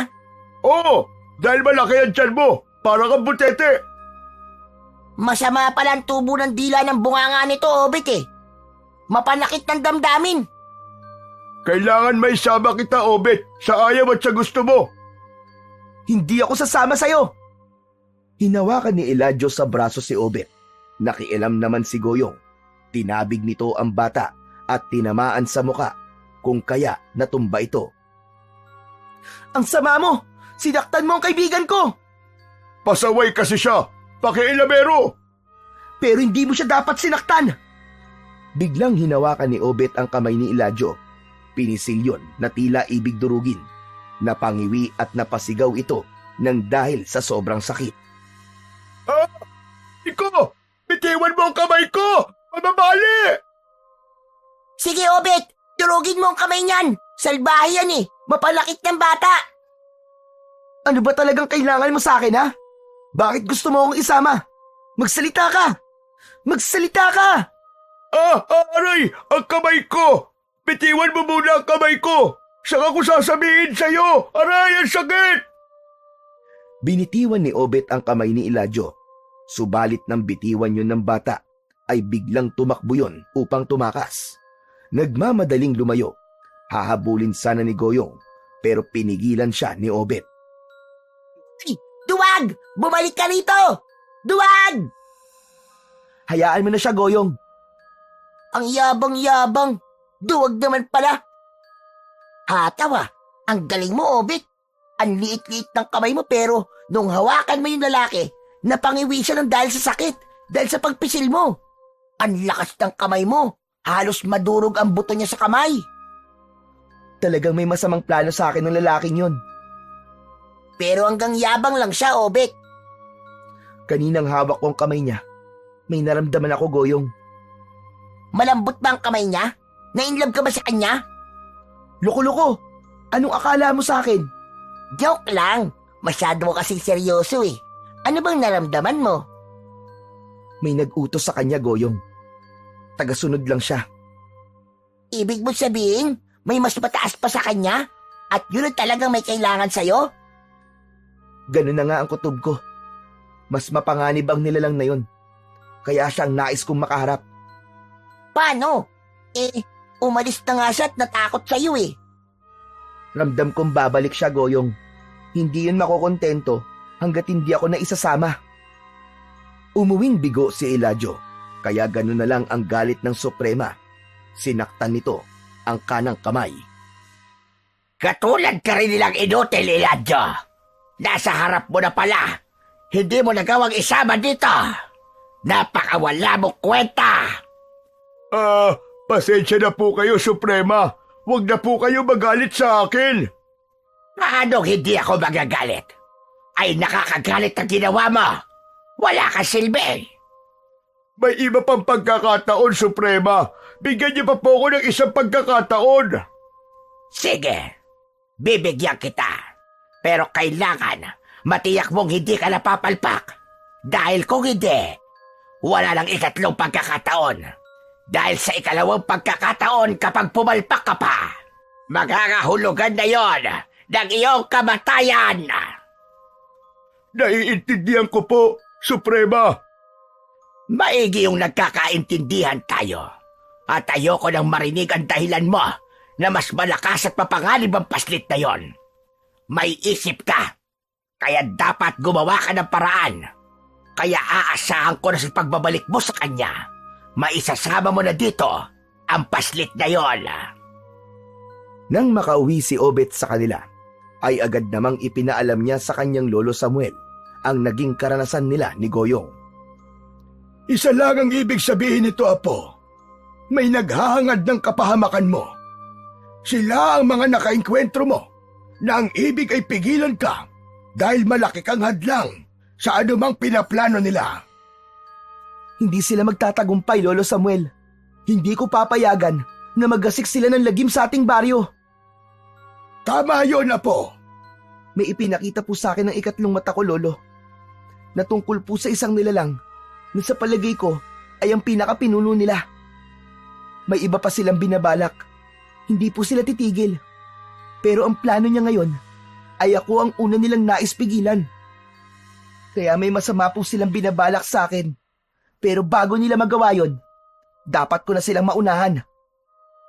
Anong binabalak mo, Apo? Gusto ko pong magkaharap kami. Ako na ang gagawa ng paraan para magkita kami ng lider ng mga aswang. Apo, sigurado ka ba sa gagawin mong yan? Opo, Lolo Samuel. Kaya nga po may naubuo na akong plano. Yun po ang ibig kong ipaalam sa inyo. Habang naghahapunan, ay ipinaalam ni Obet sa kanyang lolo Samuel ang kanyang plano. Dahil pinagkakatiwalaan ng matanda ang kakayahan ng apo, kaya pumayag ito at nangako ang matanda na susuportahan niya anuman ang balak nito. Sapagkat ramdam ni Obet na babalikan siya ng lalaking nakaharap niya, pinili ni Obet na gumala sa lugar kung saan sila nagkita ni Elijah. Paraan niya yon upang agad siyang matagpuan ito. Hindi nga siya nagkamali. Paglipas lang ng ilang araw, ay nagpakita ito. Sabi ko na nga ba at babalik ka. Inaasahan mo na pala ako kung ganon. Naisip ko lang. At kung may masama kang gagawin sa akin, huwag kang magkakamali dahil tuluyan ko ng dudurugin ang kamao mo. Huwag ka mag-alala. Wala ko masamang gagawin. Ang gusto ko lang ay ang makipagkaibigan sa'yo, Obet. Bigla yata nagbago ang ihip ng hangin. Ngayon, gusto mo na ako maging kaibigan. Batid ni Obet na paraan yun ng taong kaharap upang kunin ang kanyang loob. Nakita ko kasi na mahirap ka maging kaaway eh. At sa tingin ko, mas mainam ka maging kaibigan. Nasaan nga pala ang kaibigan mong Butete? Si Goyong, may ginagawa siya. Kaya hindi siya nakarating dito. Dito kasi kami madalas maglaro. Buti naman. Pwede na ba tayo maging magkaibigan, Obet? Oo naman. Elijah nga pala ang pangalan ko. At dahil magkaibigan na tayo, siguro naman ay magtitiwala ka sa akin kung isasama kita sa amin, hindi ba? Para makilala mo ang iba kong mga kasama. Nais ka rin maging kaibigan eh. Hindi na nagdahilan pa si Obet. Agad siyang pumayag sa alok ni Elijah. Ang totoo kasi ay plano niya na yon. Sasama talaga siya kay Elijah kapag niyaya siya nito. Kasama yon sa mga plano na sinabi niya kay Lolo Samuel. Walang kahirap-hirap si Elijah na naisama si Obet. Galak na galak ang puso nito dahil may dala siyang magandang balita para sa kanilang suprema sa kanyang pag-uwi sa gubat. Mahaba-haba din ang naging paglalakbay ni na Elijah at Obet hanggang sa marating nila ang pusod ng kagubatan. Nakita ni Obet na tila isang pamayanan yon na may mga nakatirik na maliliit na kubo na tirahan ng mga taong naroon. Anong lugar ito, Mang Elijah? Dito ang aming kuta, ang aming pamayanan. Marami kayong nakatira dito? Hindi ganun karami, pero alam naming mas dadami pa kami sa mga darating na panahon. Bakit mo ko sinama rito? Nasaan yung sinasabi mong gusto ko makita at makausap? Maghintay ka lang dito at tatawagin ko lamang si Suprema. Suprema? Oo, yun ang tawag namin sa aming pinuno. Dinala ni Elijah si Obet sa isang lugar kung saan sila maghaharap ng kanilang lider na si Suprema. Nag-utos pa si Elijah sa mga kasama niya upang ipaghanda ng pagkain ng bata. Sa pagharap ni Elijah sa Suprema ay napakalaki ng pagkakangiti niya dahil alam niyang nagawa niya ang kanyang ipinangako. Ganyan nga, Elijah. Maaasahan ka rin naman pala kahit papano. Nasaan ang bata? Nasa lugar ng inyong tanggapan. Naghihintay doon si Obet. Sige, pupuntahan ko siya. At sabihan mo mga alagad natin, hindi natin alam kung anong binabalak ng paslit na isinama mo rito. Kailangan maging handa sila. Hindi tayo dapat maunahan. Gaya ng mga ipinarating sa akin ng kakaibang lakas niya. Ngayong narito siya sa ating kuta. Tignan ko lang kung hanggang saan ang ipinagyayabang niyang kapangyarihan. Malamang, dito na rin siya mamamatay. Samantala, sa isang kubling lugar malapit sa kuta ng mga taong labas, ay naroon ang dalawang nilalang na kanina pa nagmamasid at nag-aantabay.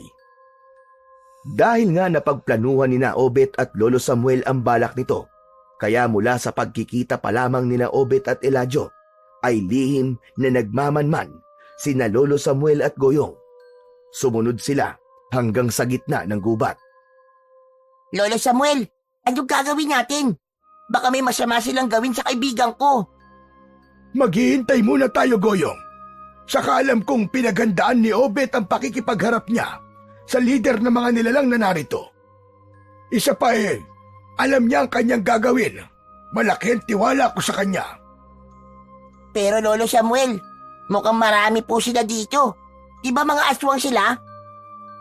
Ang medalyon na taglay ni Obet, hindi siya pababayaan nun. Halika Lolo Samuel, lumapit pa tayo. Nakita ko si Obet. Papalapit sa kanya ang isang babae. Isang babae pala ang kanilang pinuno. Sa lugar na kinaroroonan ni Obet, ay pinuntahan siya ng Suprema. Tignan mo nga naman. Nagkaharap din tayo, bata. Akala ko, matatagalan pa bago kita makaharap. Pero naging mahusay si Eladio upang kumbinsihin ka. Kayong kanilang pinuno? Tama ka. Ako ang kanilang pinuno. Na kung tawagin nila ay Suprema. Na kanilang iginagalang at sinusunod. Kayo rin ang leader ng mga aswang. Napahalakhak si Suprema sa naging tanong ni Obet. Diretsahan ka kung magtanong, bata. Oh, ako nga ang kanilang pinuno. Kung ganon, ikaw pala nag-utos para magasik ng gulo sa baryo Batulaw. Para atakihin ng mga aswang ang baryo at ipasunog mo rin. Oo, tama ka. Ako nga nag-utos sa kanila dahil gusto ko sakupin ang lugar na yon at hikayatin ang mga naninirahan upang sumapi sa aming pangkat. Na pangkat ng masasama, pangkat ng mga kampo ng kadiliman. Oo, tama ka. Dahil sa aming pangkat, makakamtan nila ang pagkakapantay-pantay at kasaganahang inaasahan nila. Oras na magtagumpay ang aming ipinaglalaban. Para sa kasamaan ng ipinaglalaban mo, walang mabuting idudulot yan sa mga tao. Paghihiganti, kalupitan, kasamaan. Yun ba ang gusto mong palaganapin dito sa aming baryo? Hindi maaari yun, dahil pipigilan kita. Matapang na bata. Ngayon lang ako nakakilala na katulad mo. Kaya lang ano bang magagawa mo? Ipinagmamalaki mo ba sinasabi nilang lakas at kapangyarihang taglay mo na ikinatakot na mga alagad kong nakainkwentro mo? Hindi mo kilala ang kaharap mo ngayon, bata. Alam kong masama ang plano mo sa aming baryo at hindi mo yun maikakaila dahil nalalaman ko ang mga yon, Suprema. Ang bawat kilos nyo ay nalalaman ko. Nalalaman mo? Paano? Hindi na importante yon at maging ang pagkumbinsi sa akin ni Elyado ay alam kong mangyayari. Dahil sa lugar na to, gusto mong tapusin ako, hindi ba? Magaling! Kaya mo rin yun? Pero nakuha mo pa rin sumama. Dahil hindi ako natatakot sa'yo. Talagang matapang at palabad ka. Baka nakakalimutan mo kung nasan ka. Lugar namin ito. Kuta ito ng mga aswang, ng mga kampon ng kadiliman. At sa pagpunta mo rito, ay hindi ka na makakaalis pa ng buhay. Napansin ni Obet na napapaligiran na siya ng mga nilalang na naninirahan sa lugar na yon. Matalim ang mga titig nito sa kanya. Anumang sandali ay magbabago na ng mga anyo. Hindi pa gabi, subalit nagagawa nilang magbago ng anyo dahil naroon sila sa kanilang teritoryo. Ang mga alagad ni Suprema ng mga sandaling yun ay naghihintay na lamang sa magiging utos ng kanilang pinuno. Wala ka ng kawala ngayon, kawawang bata. Nakapaligid na sa'yo ang mga kampon ko. Hindi pa rin ako natatakot. Handa akong harapin ang kamatayan ko para sa kapayapaan ng Baryo Batulaw. Samantala, sa lugar na pinagkukublihan ni na Lolo Samuel at Goyong, ay kanina pa sila nakamasid at nakikiramdam. Lolo Samuel, anong gagawin natin? Baka mapahamak si Obet. Ang dami nila na nakapaligid. Baka hindi sila kayanin ng kaibigan ko. Kinakabahan nga rin ako, Goyong. Lalo na't naroon ang Suprema. Anong gagawin natin, Lolo Samuel? Baka pati tayo hindi na makauwi. Dito na tayo pare-parehong mamatay. Nako naman. Ang bata ko ba para mamatay eh? Paano pa ako magkakaroon ng asawa nito? Ano ba sinasabi mo, Goyong? Ang bata mo pa para magkaroon ng asawa? Yun na nga po, Lolo Samuel eh. Napakabata ko pa para matodas. Samantala, habang nasa harapan ni Obet ang Suprema, ay gumagala ang kanyang paningin.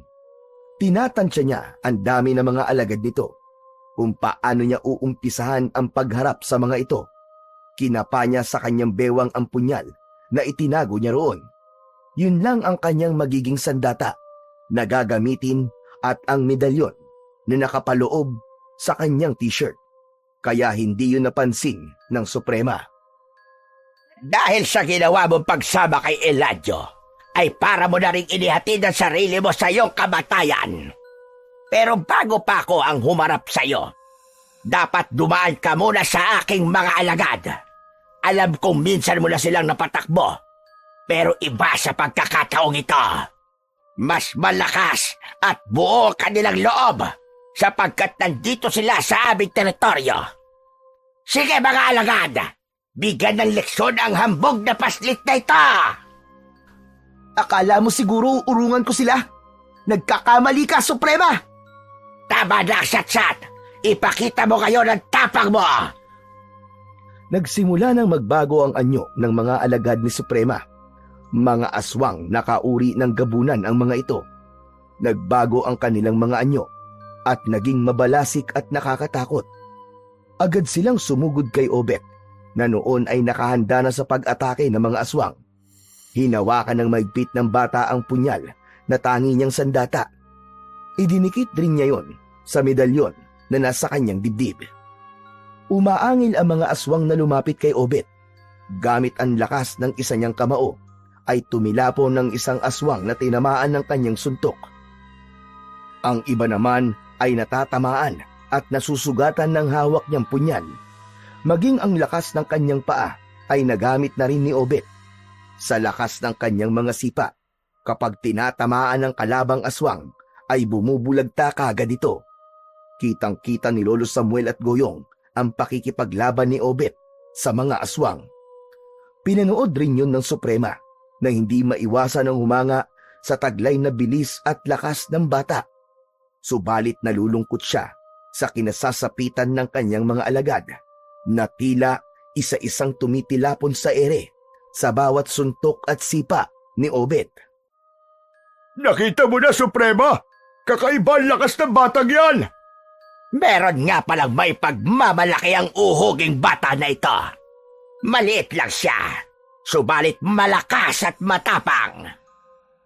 Nakikita mo ba ang medalyong suot niya, Suprema?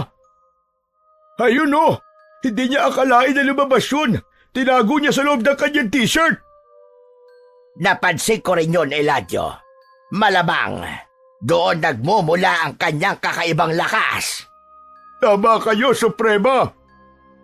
Yan ang dapat puntiryahin. Kailangan maalis sa katawan ng bata ang suot niyang medalyon.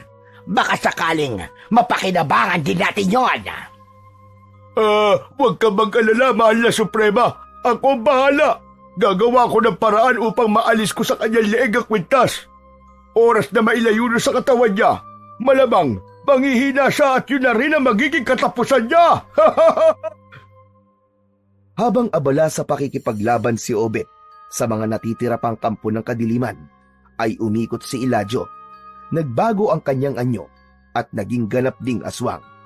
Ang kanyang gagawin ay hindi upang makipaglaban, kundi ang makuha ang medalyong suot ni Obet at mailayo sa katawan nito. Sapagkat walang kamalay-malay ang bata sa pinaplano ni Eladio na nasa anyong aswang na, nagawa niyang makalapit sa likuran ni Obet. Bigla itong dumamba sa bata na ikinagulat naman ito. Nagawang sugatan ni Obet ang halimaw na dumamba sa kanyang likuran. Subalit kasabay ng pagsugat niya ay nahawakan naman nito ang suot niyang medalyon. Sabay hila nito at naputol ang tali nun. Kaya nakuha ni Eladio ang medalyon. Subalit agad din niya yung nabitiwan dahil napaso ang kanyang kamay at naitapon palayo kay Obet. Sa pagkakatanggal sa leeg ni Obet ng medalyon, kasunod nun ay ang unti-unting pagkawala ng kanyang kakaibang lakas. Napaluhod ito sa lupa na tila hapong-hapo. Mula naman sa pinagkukublihan ay napatayo na si Lolo Samuel. Kitang-kita nila ang nangyari sa kanyang apo. Lolo Samuel, ang medalyon, naalis sa leg ni Obet. Hindi ito maaari. Mapapahamak ang aking apo. Paano na po? Kahit tulungan natin si Obet, hindi natin kakayanin sa mga aswang. Kailangan niligtas ko ang aking apo. Teka, Lolo Samuel, saan po kayo pupunta? Hindi siya dapat mapahamak. Kaya kukunin ko ang medalyon upang ihagis muli sa kanya. Nakayuko pa rin sa lupa si Obet. Nakaramdam ito ng pagod. Lumapit naman sa kanya si Suprema na pinagtatatawanan siya. Ipinakita pa nito ang medalyong dinampot niya. Hindi siya napapasok dahil hawak lamang ito sa tali. Hanggang dyan ka na lang pala, batang uhugin. At dito pala nang gagaling sa medalyon na ito ang iyong lakas. Akin na yan!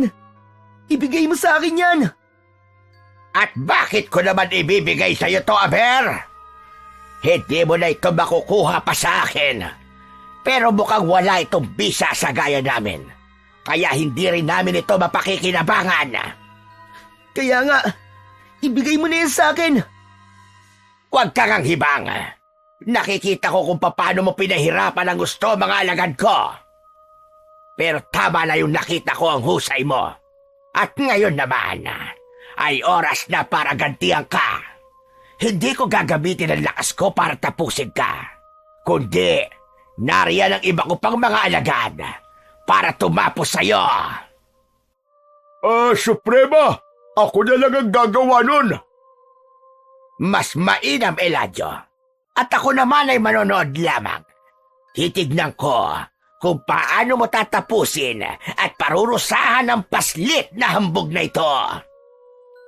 Para siyang sisiw na dadagitin ng isang uwak. Sige na, paslangin mo na ang paslit na yan. Baka mamaya pa'y magkaroon siya ng iba pang kapangyarihan at maisahan pa tayo. Naghanda na si Eladio para sunggaban si Obet nang biglang lumitaw sa isang kubling lugar si Lolo Samuel. Kaya nagulat na may pagtataka ang Suprema. Huwag!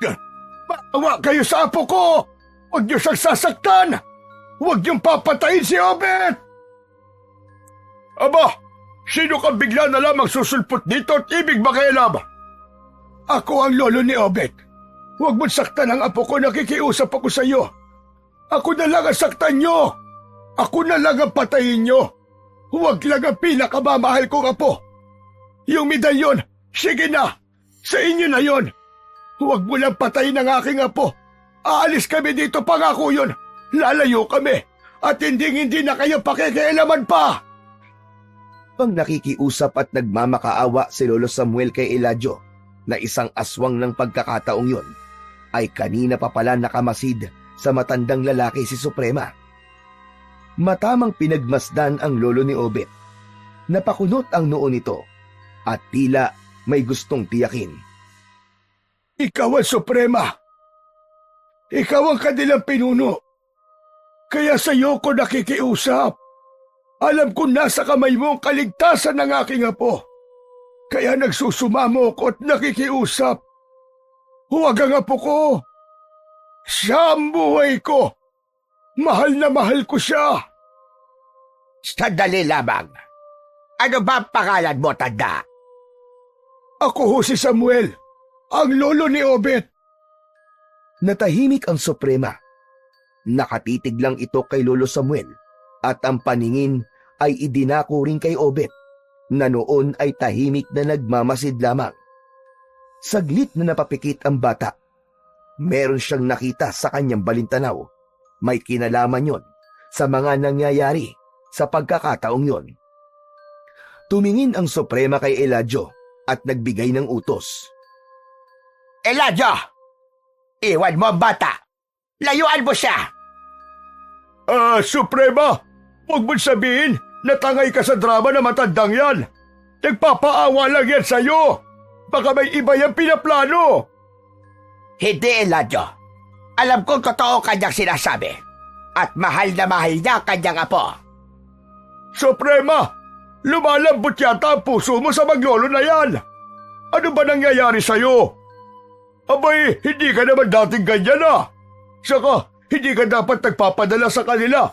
May mission tayo. At yun ang mas mahalaga. Alam ko, Eladio. Pero hindi ko maiiwasang masaktan at maawa sa kanila. Ano ka mo, awa? Meron kang awa para sa kanila? Tama ka sa iyong narinig, Eladio. Dahil nalaman ko na mahalagang tao sila sa buhay ko. Bahagi sila ng aking nakaraan. Suprema, ano ba yung sinasabi nyo? Malaki ang pagkukulang ko sa kanila, Eladio. Kinalimutan ko sila dahil sa aking naging kahinaan noon. Suprema, sino ka nga ba talaga? Anong sinasabi mong bahagi kami ng iyong nakaraan? Itay Samuel. Ako ho ito. Si Alicia. Ang naging asawa ng anak niyong si Luisito. Buhay ka? Ang balitang nakarating sa akin ay namatay ka dahil pinatay ka ng lalaking sinamahan mo at basta mo nalang iniwan sa akin ang anak mo dahil wala kang pakialam sa kanya. Hindi po yun totoo. Wala akong lalaking sinamahan at kaya ko iniwan sa iyo ang anak ko dahil hindi ko alam kung anong buhay ang maibibigay ko sa kanya. Natakot ako. Ayoko maging miserable siya sa akin. Hanggang sa napasama ako sa mga taong labas na nangako sa akin ng magandang buhay. Isang grupo sila na may mga lahing aswang. Hinupkop nila ako. Tinanggap at naging katulad din nila. Hanggang sa natuto ko mamuhay sa bundok kasama nila. Kaya lamang, napatay ang mga kasamahan namin at sa akin naiwan ang pamumuno sa aming pangkat. Kung ganon, ikaw nga si Alicia, ang naging asawa ng anak kong si Luisito, na siyang ina ni Obet. Ha? Nanay ko po siya, Lolo? Oo, apo. Tama ang iyong narinig. Siya ang nanay na itinatanong mo sa akin. Kaya lang hindi ko alam kung paano ko sasagutin, apo. Dahil wala akong alam tungkol sa kanya. Ang matapang na muka at matikas na kilos ni Suprema ay tila nagbago. Mababa ka sa mukha nito ang pagsisisi, ang kasabikan at ang pagtataglay ng puso ng isang ina. Lumapit siya kay Obet. Nakatitig sa kanya ang bata. Inilahad ni Suprema ang kanyang palad sa harap ni Obet. Naroon ang tila paghingi ng kapatawaran. Obet! Anak ko! Bagamat nasa isipan ni Obet ang kalituhan at pagkabigla sa mga nangyari, umiral pa rin ang kasabikan niya sa ina. Lalo na ng sandaling yun, ay iba ang nararamdaman ng bata habang nagsusumamo at inilahad ni Suprema ang kanyang mga palad. Ipinatong ng bata ang kanyang kamay sa palad ng babaeng kaharap. Hinawakan ni Suprema ang palad ni Obet. Kasunod nun ay ang pagyakap. Kusa namang napayakap na rin si Obet sa kanyang ina.